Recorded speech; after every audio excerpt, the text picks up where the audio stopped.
Please like, comment, and subscribe for new audiobooks every Monday, Wednesday, and Friday. Thank you.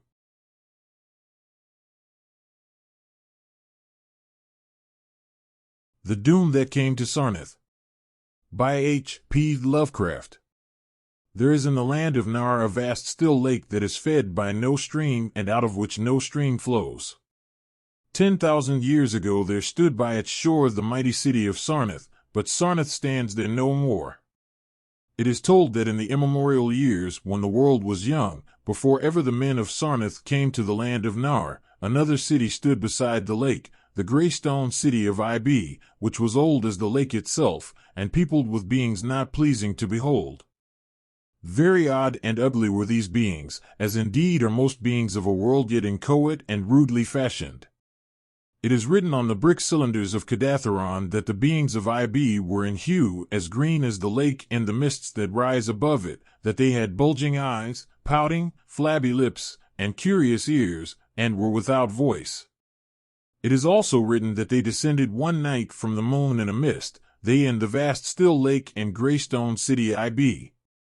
However this may be, it is certain that they worshipped a sea-green stone idol chiseled in the likeness of Bakrug, the great water lizard, before which they danced horribly when the moon was gibbous.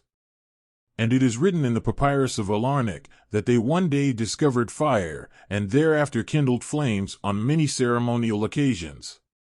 But not much is written of these beings, because they lived in very ancient times, and man is young, and knows little of the very ancient living things.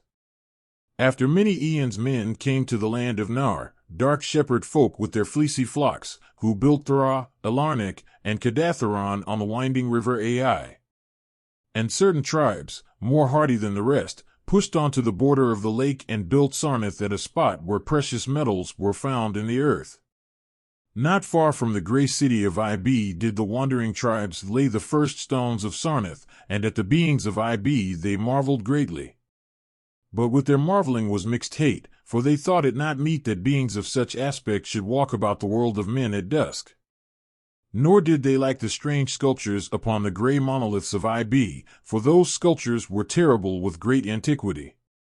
Why the beings and the sculptures lingered so late in the world, even until the coming of men, none can tell, unless it was because the land of Nar is very still, and remote from most other lands both of waking and of dream.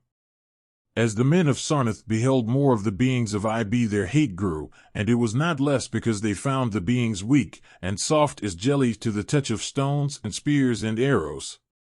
So one day the young warriors, the slingers and the spearmen and the bowmen, marched against Ib and slew all the inhabitants thereof, pushing the queer bodies into the lake with long spears, because they did not wish to touch them. And because they did not like the gray sculptured monoliths of Ib, they cast these also into the lake, wondering from the greatness of the labor however the stones were brought from afar, as they must have been, since there is not like them in all the land of Nar or in the lands adjacent. Thus of the very ancient city of Ib was nothing spared save the sea-green stone idol chiseled in the likeness of Bakrug, the water lizard. This the young warriors took back with them to Sarnath as a symbol of conquest over the old gods and beings of Ib, and a sign of leadership in Nar. But on the night after it was set up in the temple a terrible thing must have happened, for weird lights were seen over the lake, and in the morning the people found the idol gone, and the high priest Taranish lying dead, as from some fear unspeakable. And before he died, Taranish had scrawled upon the altar of chrysolite with coarse shaky strokes the sign of doom. After Taranish there were many high priests in Sarnath, but never was the sea-green stone idol found. And many centuries came and went, wherein Sarnath prospered exceedingly, so that only priests and old women remembered what Taranish had scrawled upon the altar of chrysolite. Betwixt Sarnath and the city of Alarnik arose a caravan route, and the precious metals from the earth were exchanged for other metals and rare cloths and jewels and books and tools for artificers and all things of luxury that are known to the people who dwell along the winding river Ai and beyond. So Sarnath waxed mighty and learned and beautiful, and sent forth conquering armies to subdue the neighboring cities, and in time there sate upon a throne in Sarnath the kings of all the land of Nar and of many lands adjacent.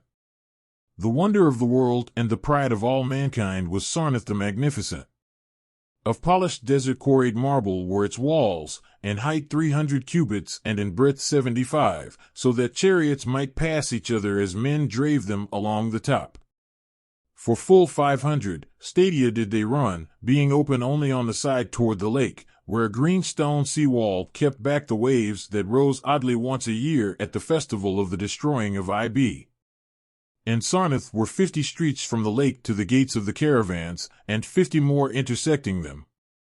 With onyx were they paved, save those whereon the horses and camels and elephants trod, which were paved with granite. And the gates of Sarnath were as many as the landward ends of the streets, each of bronze, and flanked by the figures of lions and elephants carven from some stone no longer known among men. The houses of Sarnath were of glazed brick and chalcedony, each having its walled garden and crystal lakelet. With strange art were they builded, for no other city had houses like them, and travelers from Thra and Alarnic and Kadatheron marveled at the shining domes wherewith they were surmounted. But more marvelous still were the palaces and the temples, and the gardens made by Zakr the Olden king. There were many palaces, the least of which were mightier than any in Thra or Alarnic or Kadatheron. So high were they that one within might sometimes fancy himself beneath only the sky, yet when lighted with torches dipped in the oil of Dether their walls shewed vast paintings of kings and armies, of a splendor at once inspiring and stupefying to the beholder.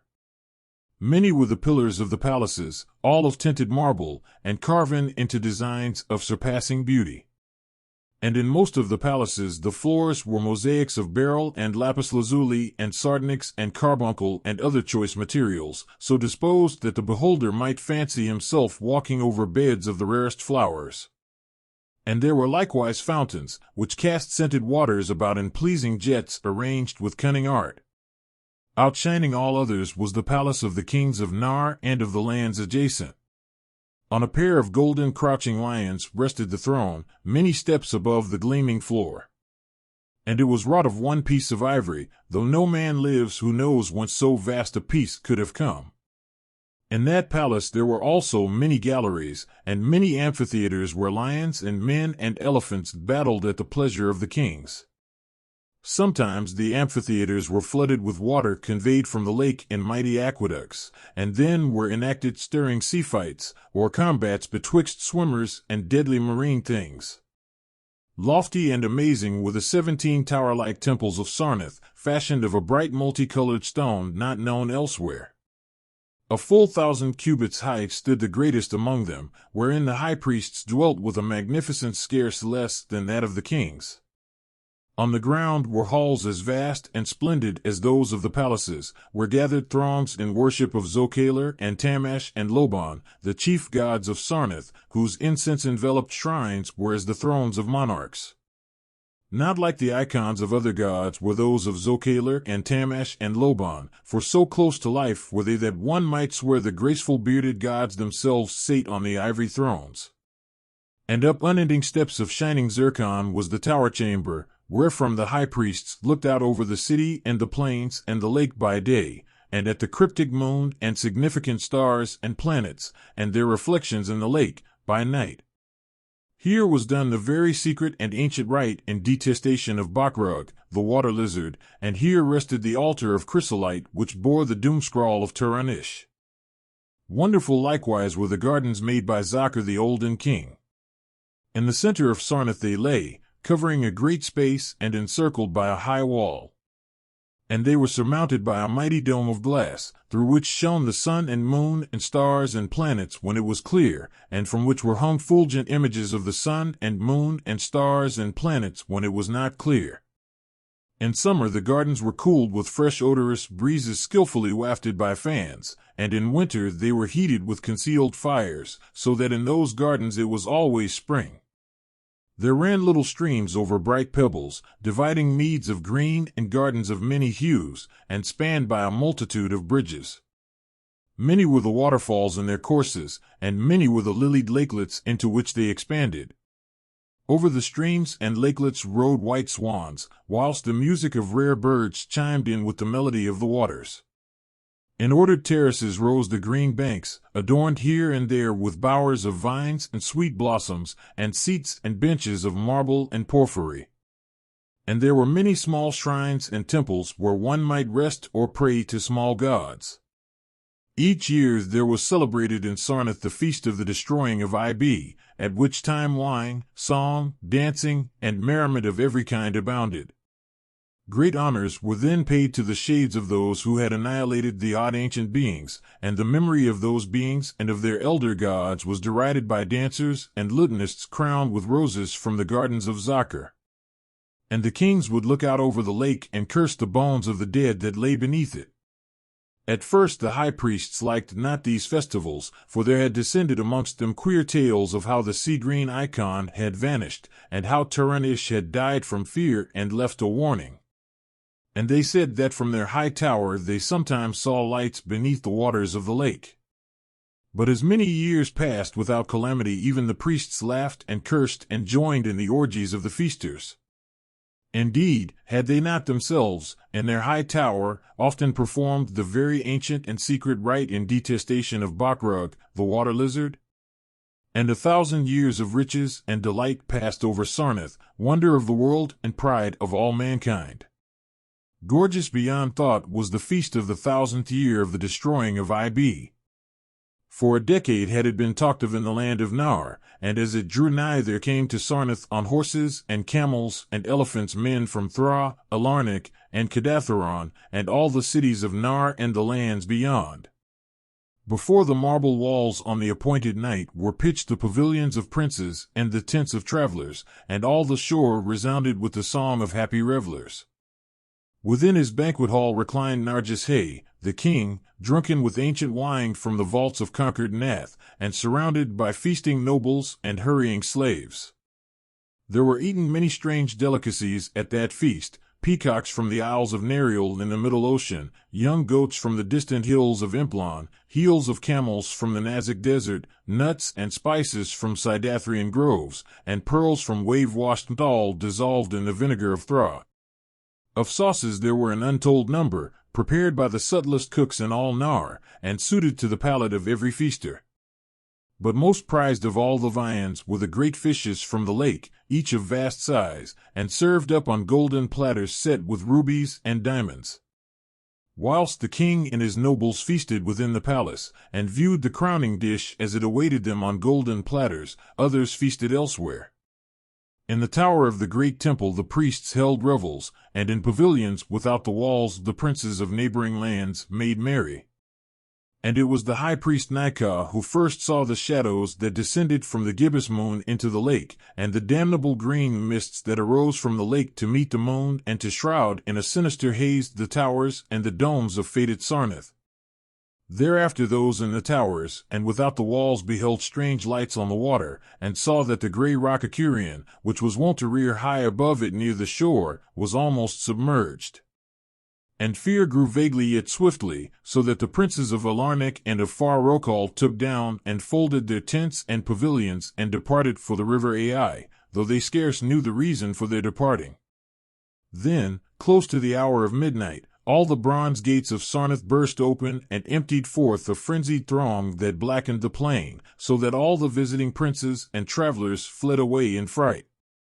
For on the faces of this throng was writ a madness born of horror unendurable, and on their tongues were words so terrible that no hearer paused for proof. Men whose eyes were wild with fear shrieked aloud of the sight within the king's banquet hall, where through the windows were seen no longer the forms of Narjis-Hay and his nobles and slaves, but a horde of indescribable green voiceless things with bulging eyes, pouting, flabby lips, and curious ears, things which danced horribly, bearing in their paws golden platters set with rubies and diamonds containing uncouth flames. And the princes and travelers, as they fled from the doomed city of Sarnath on horses and camels and elephants, looked again upon the mist-begetting lake and saw the grey rock Acurian was quite submerged. Through all the land of Nar and the lands adjacent spread the tales of those who had fled from Sarnath, and caravans sought that accursed city and its precious metals no more.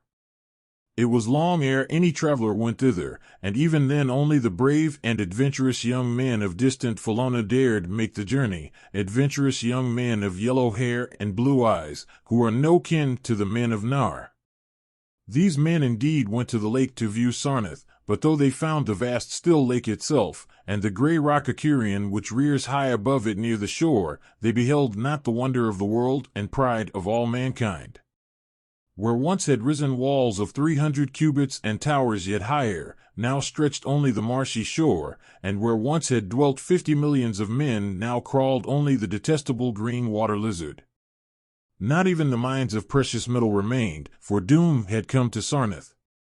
But half buried in the rushes was spied a curious green idol of stone, an exceedingly ancient idol coated with seaweed and chiseled in the likeness of Bakrug, the great water lizard.